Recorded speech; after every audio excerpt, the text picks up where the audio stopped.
Hi, I'm Lakshmi Ananthakrishnan from UT Southwestern Medical Center in Dallas, Texas, and I wanted to talk to you today about dual energy CT in the abdomen. Conventional CT is a great tool. It has excellent contrast and spatial resolution. So, why do we need dual energy CT? What problem is dual energy trying to solve? Well, one issue on conventional CT is that two different materials can have the same attenuation, which makes them indistinguishable on conventional CT. So one of the most common examples uses the materials iodine and calcium. And depending on the amounts of iodine and calcium, they can look the same. They can have the same Hounsfield unit number on a conventional CT. And the reason for this is the Hounsfield unit number, or the attenuation of a tissue, depends on the tissue's linear attenuation coefficient. And that linear attenuation coefficient depends on two different things: the mass density of the material and the photon energy of the beam. Well, we cannot change the mass density of the material, but we can manipulate the photon energy of the X-ray beam. So the way dual energy works is it uses the fact that different materials have different linear attenuation coefficients when they are imaged at different energies. So in this example, we'll focus on the bottom two curves, which represent bone and iodine. And you can see that when imaged at the first energy, the x-axis is energy. When imaged at the first energy, they have the same linear attenuation coefficient. While if they are imaged at a lower energy, they have different linear attenuation coefficient. So this change in the linear attenuation coefficient can be exploited to tell these two different materials apart. So this is the fundamental concept of dual energy CT, is the use of this change in linear attenuation coefficient of two different materials when they are imaged at two different energies. That change can then be used to tell the materials apart from one another. There are several different commercially available spectral or dual energy CT systems that exist on the market right now. There are a dual source platform, the single source rapid KV switching platform, a dual layer spectral detector platform, and then there are a couple of more methods of doing spectral imaging which are not as commonly used. There's a single source CT system that has a split filter, so the filter filters the X-ray beam into a lower and higher energy spectrum. And then there's a rotate-rotate system that essentially images a volume once at a lower energy and then images the volume again at a higher energy. So we're going to focus a little bit more on the first three systems because they are the most commonly used systems. So let's start with the dual source dual energy CT platform.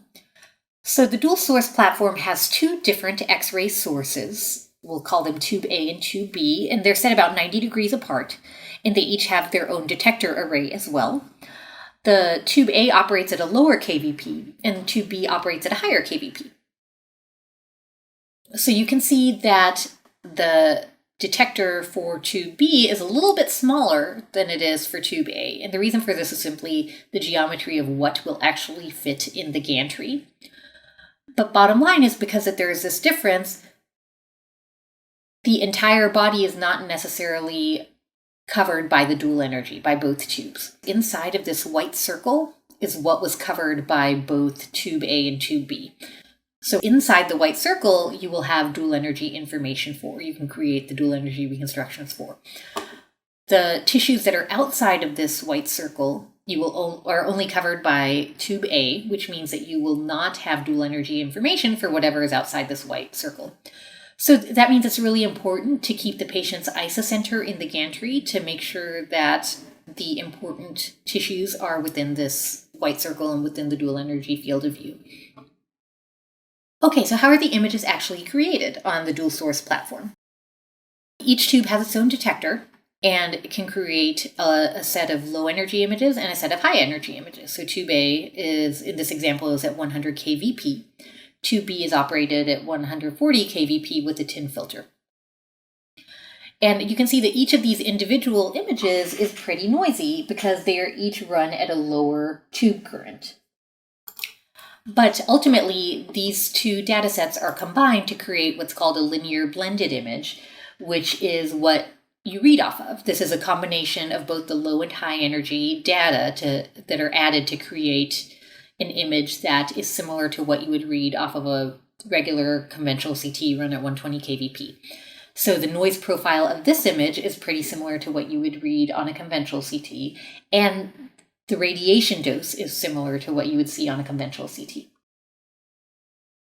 So let's talk about a little bit about this tin filter. So one of the fundamental reasons that dual energy CT works to separate materials is the idea that there is good separation between the low tube and the high tube energy spectrums. So if we look here at this blue on this curve, this is the photon energy spectrum of the low energy tube. And in this example, it's being operated at 80 kVp. And the red is what is the spectrum of the high energy tube if it's operated at 140 kVp. And you can see that there's quite a bit of overlap between these blue and red curves. So what they did was they added a tin filter to the X-ray tube source. So that filters out the lower energy photons and moves the entire energy curve a little bit higher. So with a tin filter represented by this green curve, you can see that now there's much better spectral separation between the low and high energy. So you have a less overlap between the low and high energy photon spectrums, allowing you better spectral separation and allowing you to perform better material separation. So now let's switch gears to the rapid KV switching platform. This platform differs in that it has a single X-ray tube, and that X-ray tube rapidly changes its energy between a low kVp at 80 kVp and a high kVp. You have a full 50 centimeter field of view. You have a fixed MA technique, so there is no automatic tube current modulation on this platform. And one issue that can come up is that you can have some photon starvation if you're imaging larger patients. So most practices tend to only use this dual energy in patients who are less than 250 pounds. So both the dual source and the rapid KV switching platforms modulate the X-ray energy at the source. Spectral Detector CT differs in that you have a single X-ray beam source and you have a dual layer detector. So the spectral separation is performed at the detector level. So X-rays go into the patient, and then the X-rays coming out, the photons coming out of the patient, are at lower or higher energies. And the photons that are at the lower end of the energy spectrum are absorbed by the more superficial layer of the detector. And the higher energy photons pass through that superficial layer and are absorbed by the deeper layer of the detector. So this graph shows the detector sensitivity function of the detector when it's being operated at different X-ray tube energies. So you can see that the separation of photons between the low and high energies is best when it's operated at 120 or 140 kVp. So this is why on this spectral detector CT platform, you can get spectral information retrospectively on any case that's done at 120 or 140 kVp. You can still do CT scans at 80 or 100 kVp on the scanner, you just will not have spectral information. So with all of these platforms, you get similar reconstructions. All of these reconstructions are available on all three platforms that I just mentioned. So if you are able to separate out materials like iodine from other materials in the CT volume, you can then create virtual images to either remove that material or enhance that material and show it better on the image.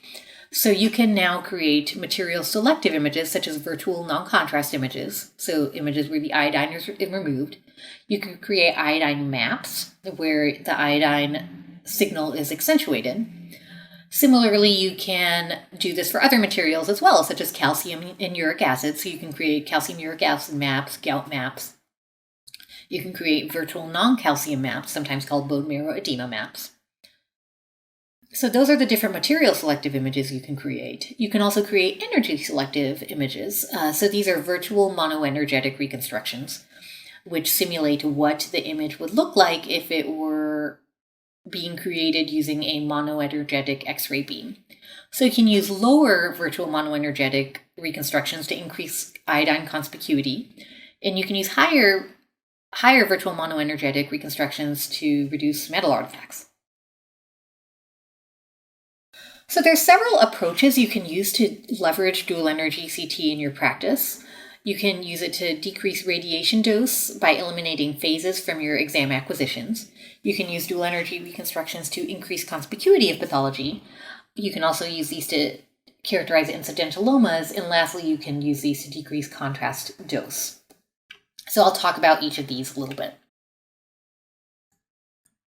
In blue here, I have commonly used dual energy CT reconstructions, so the virtual non-contrast images, iodine maps, and virtual monoenergetic images.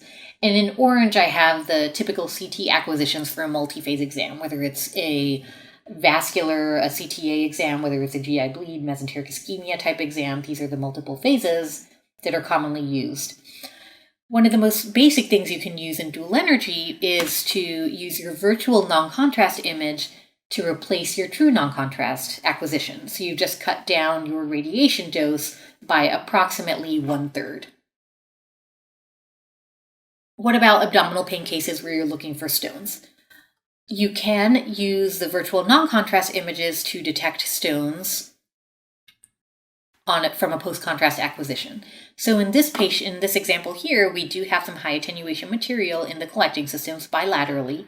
And on the virtual non-contrast image, we see that the material in the right kidney collecting system was contrast, whereas this high attenuation structure here in the left kidney is a large stone that remained on the virtual non-contrast images. So the VNC reconstructions are pretty good at removing the iodine but keeping the calcium. They are not perfect.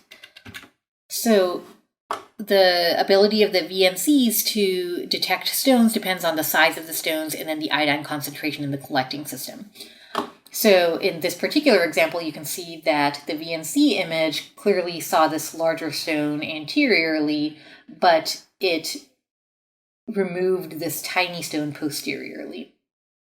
So this is a known pitfall of virtual non-contrast images for stone detection. In many cases, missing this tiny stone here would not make a large clinical difference. So it is a judgment call on if you want to use these. What about GI bleeds? There's a lot of studies showing that dual energy CT virtual non-contrast reconstructions are an adequate replacement for true non-contrast acquisition. This is just one of them that showed similar accuracy between the VNC and the TNCs for detecting active GI bleeds. And the data is so good that the Society of Abdominal Radiology consensus recommendation just came out recently regarding technique, the CT technique for GI bleeds. And they actually specifically address dual energy and say that a virtual non-contrast reconstruction was an adequate replacement for a true non-contrast acquisition. Here's a case example that we had on our Spectral Detector CT. We see a little bit of high attenuation here in the ascending colon. Is that contrast? Is that just ingested material? It's a little hard to tell. Well, we can use our low KEV images to make iodine look brighter to us. And that is exactly what this material is doing here. And on our virtual non-contrast image, this material disappears. So this is behaving exactly the way iodine should behave. So this was a cecal bleeder on colonoscopy. Well, how are the VNC reconstructions in endoleak detection? Here are a few different studies showing high sensitivity and specificity when you use the virtual non-contrast reconstruction to replace the true non-contrast image. And again, this would decrease your radiation dose by 1 phase. And here's a case example. So here we see the stent graft. Here's the delayed image from a conventional 120 kVp spectral detector CT. We see a little high attenuation in the excluded aneurysm sac. And it disappears on the true non-contrast as well as the virtual non-contrast image. So you can see that the VNC is a pretty good surrogate for that true non-contrast. And we can use the other reconstructions to help us. They help improve our confidence. So you can see on the low KEV images, iodine becomes brighter. The attenuation of iodine increases on these low KEV images. And the attenuation of this material in the excluded aneurysm sac is behaving similarly to the iodine within the stent graft. We can also actually measure the amount of iodine in this excluded aneurysm sac using the iodine no water reconstructions, and it's high enough to tell us that this is a true endoleak. Okay, so let's switch gears a little bit and talk about how we can improve visualization of pathology and improve incidentaloma characterization. So most of our routine abdominal pain or oncologic workup CTs are single portal venous phase acquisition. And for this to improve visualization of pathology, I think out of our 3 main dual energy CT reconstruction options, the iodine map and a low KEV virtual monoenergetic reconstruction are really the key players. Now, what about incidentaloma characterization? Well, in this case, I think the VNC reconstructions and the iodine map are the most important reconstructions to help us characterize incidentaloma. So bottom line is, for most cases out of our ER or for our oncologic applications, we send all 3 of these reconstructions to PACS. All of this can be automated. These reconstructions can be automated to be created at the scanner and be sent, so your tech should not have to do a whole lot of extra post-processing. This is our typical hanging protocol for our dual source dual energy CT. Here's our linear blended image that we read off of, and we can see that this patient has necrotizing pancreatitis. We see this collection replacing the pancreatic parenchyma. We send a low KEV monoenergetic reconstruction that really helps us show what is residual enhancing parenchyma and what is not. This color iodine map also helps us show what's residual enhancing parenchyma. And this VNC reconstruction can help show any areas of hemorrhage. So this is what we send for all of our routine CT exams, and this is how we hang them. So let's go over some use cases. I'm just going to show you several case examples of these. This is a study that came out of Sweden a few years ago, and they followed 145 patients with adrenal incidentalomas for 2 years, and ultimately all these lesions were benign.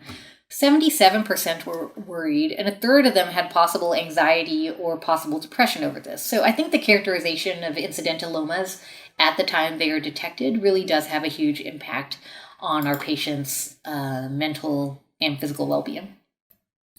Here's a patient who has an adrenal nodule that was incidentally detected on an oncologic CT. And if we use our virtual non-contrast reconstruction, we can see that the attenuation of this nodule is 8 Hounsfield units. So this falls below our 10 Hounsfield unit cutoff for a benign adrenal adenoma. And here's a case performed on the dual source platform showing an adrenal incidentaloma detected on a CT for abdominal pain. And if we open the virtual unenhanced application, we can see a few different measurements. Here, the first number is the attenuation of this nodule on a virtual non-contrast reconstruction. Down here, it shows us the iodine concentration within this ROI. We're going to focus on this number here, and this VNC attenuation of this nodule is 10. So this, again, fits criteria for an adrenal adenoma. One common question people have is, are the Hounsfield unit numbers the same or different on a virtual non-contrast acquisition versus a true non-contrast acquisition? Well, they are slightly different. They are not going to be identical, but for the purposes of adrenal adenomas, they're good enough. Several studies on different platforms have found that, if anything, the VNC acquisition overestimates the attenuation of these adrenal nodules, specifically of fat-containing things. So using a cutoff of 10, you should be safe for adrenal adenomas. Let's switch gears and talk about renal lesions.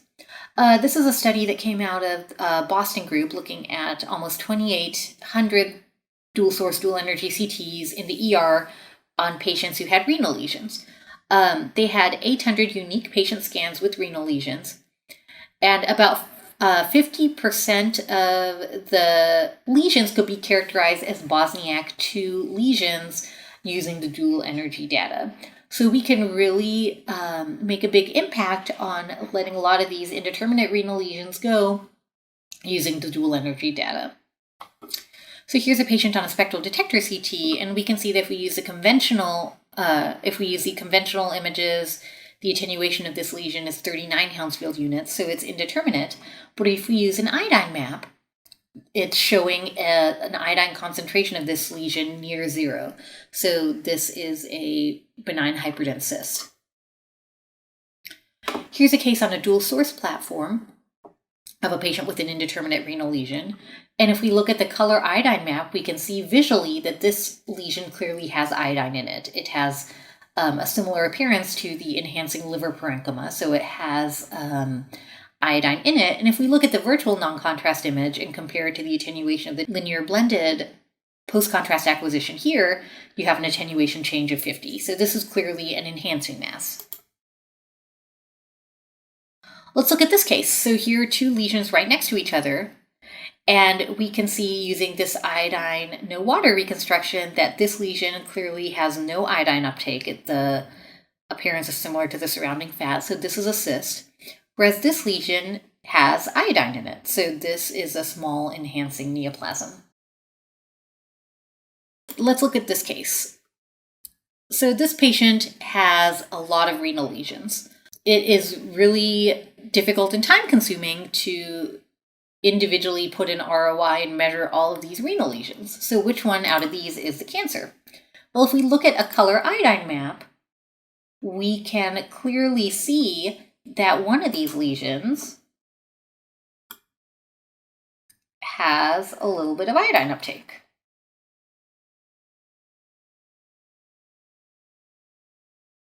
All right, here we go. So we can clearly see that one of these lesions does have some iodine uptake. So this is a small enhancing mass on this background of multiple cysts in this kidney. So you can see that dual energy, the color iodine maps allow a quick, easy visual inspection of these cases where there are multiple lesions to evaluate. Let's look at these two different ER patients. This case is from Desiree Morgan at UAB, so thank you, Desiree. These cases are from a single source rapid KV switching platform. Both of these lesions have attenuation higher than expected for simple cysts and are indeterminate. But if we go to the iodine map, this lesion clearly has iodine uptake in it, whereas this lesion does not. This iodine content is quantifiable. And so this lesion is an enhancing neoplasm, whereas this lesion is a hyperdense cyst. This slide is also from Desiree and is a really nice summary of the literature out there looking at iodine quantification thresholds for characterization of renal lesions. And you can see that the iodine thresholds you can use to determine if a lesion is enhancing depends on the hardware, so it depends on the scanner you're using, it depends on the study methodology, it depends on the scan acquisition parameters, and the histology of the tumors. So it is important to realize that there is some variation in these iodine quantification thresholds, but I do still find dual energy very useful, particularly for these patients that we can exclude enhancement or be sure that it is definitively enhancing. Dual energy can also be useful to improve visualization of pathology. This is a young gentleman who had a large retroperitoneal surgery to remove a tumor and had some post-op intraperitoneal hemorrhage. And the source of the hemorrhage was unclear. I did not initially see the source of hemorrhage on this image. However, when I went to the 40 keV images, you can see that this vessel here is a little bit irregular. It gets smaller, then it gets bigger. So this patient ended up going to angio. He had a retractor injury, a crush injury to his pancreas, and had a small area of vascular irregularity secondary to the crush injury that was the source of his bleeding.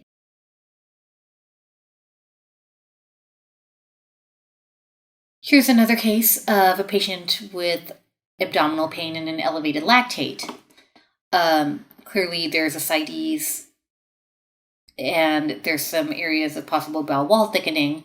But here on the iodine map, on the color-coded iodine map, we can clearly see that there are some areas in the ascending colon where the wall of the ascending colon is not enhancing. It's not taking up that iodine. In contrast to this descending colon. I like to use internal controls a lot when I'm looking at these iodine maps. So I find something that I know is enhancing and compare it to the area that I'm worried about. And here, this wall is not enhancing. And this was necrotic bowel in surgery. Here's a case from our ER on a patient who had an unenhanced CT for flank pain. Unfortunately, he had had a PE study a few hours prior, so he had a lot of excreted contrast in his collecting system, but he did clearly have some hydronephrosis on the right side. You can use the virtual non-contrast reconstructions to remove that iodine from the collecting system and then show the small obstructing right UVJ calculus. Here's a patient that came in for flank pain, and you can pretty clearly see that there are several areas of patchy hypoenhancement in both kidneys and some perinephric stranding. So this patient had pyelonephritis. These areas are a little bit more pronounced on the virtual monoenergetic images, as well as the iodine overlay. You can even question whether there's a small developing abscess, a small developing area of non-enhancement here in the right kidney. But bottom line is, you can see this pretty easily on the linear blended images. So the dual energy CT reconstructions really did not add much in this case. Well, here's the same patient 1 month earlier. This CT was read as normal. But if we look at the virtual monoenergetic reconstructions, I think it's much clearer and much more obvious that there are some areas of the renal parenchyma that are hypoenhancing. So this patient had pyelonephritis back here that we missed because we did not look at these virtual monoenergetic reconstructions. So on these low KEV reconstructions, the attenuation of iodine is increased, as you can see here, which makes areas that are non-enhancing or hypoenhancing a little bit more conspicuous. Here's a patient who had a CT for abdominal pain, and this CT was read as a dilated pancreatic duct with abrupt cutoff in the head, and they recommended getting an MR to evaluate for an underlying pancreatic mass. If we look on the virtual monoenergetic reconstructions, I think it's a little bit more clear that there is this area of hypoenhancement here in the head and unsnip process. And this is confirmed on the MRI showing a hypoenhancing pancreatic neoplasm. Let's talk about using dual energy CT to go the extra mile in diagnoses. So this is a case where they looked at over 200 patients with gangrenous appendicitis and used the 50 keV reconstructions and the color iodine overlays. And they found that the use of the dual energy CT reconstructions improved sensitivity and accuracy in detecting areas of gangrenous appendicitis. And here's a case of a patient with appendicitis. We do not need dual energy to detect the appendicitis in this case, but what the dual energy can show us is this area of focal non-enhancement of that appendiceal wall, which is an area of focal necrosis. I do not have any trauma cases, but this is a case from the literature of a trauma patient in which there is clearly a soft tissue injury here in the right buttock area. And a low KEV reconstruction can make this pseudoaneurysm here more obvious. Here's another case. Here's a case of a small bowel obstruction.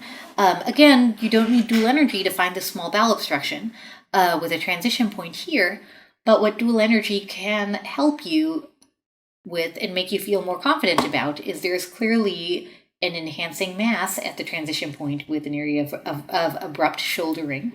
You can see this nicely on the low KEV reconstructions as well as this color iodine map showing this enhancing small bowel mass. Now let's talk a little bit about MSK. This is from Dr. Chhabra here at UT Southwestern. Here's a patient with right shoulder pain after a fall. A fracture was not readily detected here on these images, But here is a bone marrow edema map. Another term for this is a virtual non-calcium image. So this shows, accentuates areas of bone marrow edema. And so this patient clearly has a humeral injury, and the radiologist went back after looking at this reconstruction. They went back and looked harder and found a small non-displaced fracture of the humeral head. One application that I love for dual energy CT is for detection of gallstones. So here's a patient with a CT for abdominal pain, and it's hard to tell if there's anything here on the gallbladder on the conventional images, but on a lower KEV reconstruction, we can clearly see this area of differential attenuation, and this is a large gallstone. Jen Uyeda at the Brigham in Boston did this nice study looking at over 50 patients with isoattenuating gallstones. And she found that the contrast between the gallstone and the surrounding bile was greatest at 40 KEV reconstructions. You can use a low KEV reconstruction, you can use a high KEV or a virtual non-contrast image to detect these gallstones, but sometimes you do not know prospectively which reconstruction will show you an isoattenuating gallstone the best. This is a study that my colleague here at UT Southwestern, Todd Sosby, did that we recently published. This uses a custom two-material decomposition, but instead of using iodine and water or calcium and water as our two materials, he used bile and cholesterol as the two different materials. And you can see, and he then color-coded that two-material decomposition here. And you can see that out of these different images, the VNC, the high KEV, the low KEV reconstructions, it's very easy to see these gallstones on this custom bile-cholesterol two-material decomposition. So this is not commercially available yet, but it is a cool feature that could potentially come down the pipeline.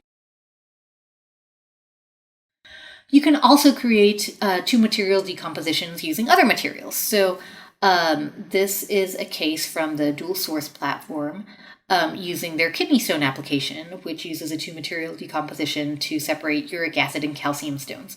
So in this top example, we see a stone here, and it is color-coded as red, which delineates a uric acid stone. Whereas in this example here, these three stones are delineated as blue, which indicates a calcium stone. And the way they do this is they look at the attenuation of each stone on the low and high energy tubes to help separate out the uric acid from the calcified stones. Lastly, I wanted to talk a little bit about how you can potentially decrease your IV iodinated contrast load using dual energy CT. So this graph shows the attenuation of iodine on a conventional CT, on a portal venous face CT. So you can see as you go to a lower KEV reconstruction, the attenuation of iodine increases. So here is the attenuation of iodine at 70 keV. It's about 240 Hounsfield units in this example. But at 50 keV, it's about 400 Hounsfield units. So what if you gave the patient less contrast? If you use a 50 keV reconstruction and give the patient less contrast, you can move this entire curve down. So the attenuation of iodine at 50 keV could be made to be equivalent to the attenuation of iodine using a full contrast load at 70 keV. So how can this be implemented? Dr. Schumann at University of Washington did a lot of nice work regarding this topic. This is one of the earlier papers he did looking at 50 patients on a single source rapid KV switching platform. He used half the contrast dose. And he looked at their CTAs. And he found that using a half contrast load and a 50 keV reconstruction, the attenuation of the aorta was still higher than using a full contrast load, conventional CT or a 70 keV reconstruction. So he said, can we give a patient even less contrast? So he dropped the contrast load down to 70% and looked at 21 patients. And he found that using this technique with 70% less contrast and a 50 keV reconstruction, the attenuation of the aorta was similar to a standard full contrast load CT done at 120 kVp. So this is a really nice concept. Here's some images from his paper. And here we have a 120 kVp single energy CT with a full contrast load. And the aorta is nice and bright. But if we look at this 50 keV reconstruction using 70% less iodinated contrast, you can see that the aorta looks pretty good. So you can get a very nice CTA using a lower contrast load. One thing he did point out in his paper that was it's important to optimize your injection parameters if you're using this lower contrast load technique. So what he found that worked best is to keep the overall volume of contrast the same as a full contrast load single energy CT. And the way you do this is by mixing the smaller amount of contrast with saline and injecting this mixture of contrast and saline at the same injection rate. So in conclusion, I hope I have showed you that dual energy CT in the abdomen can be really useful to characterize incidentalomas, to increase conspicuity of pathology. It can be used to eliminate phases and decrease radiation dose, and it can also be used to decrease contrast load in certain patients getting vascular imaging. Thank you very much.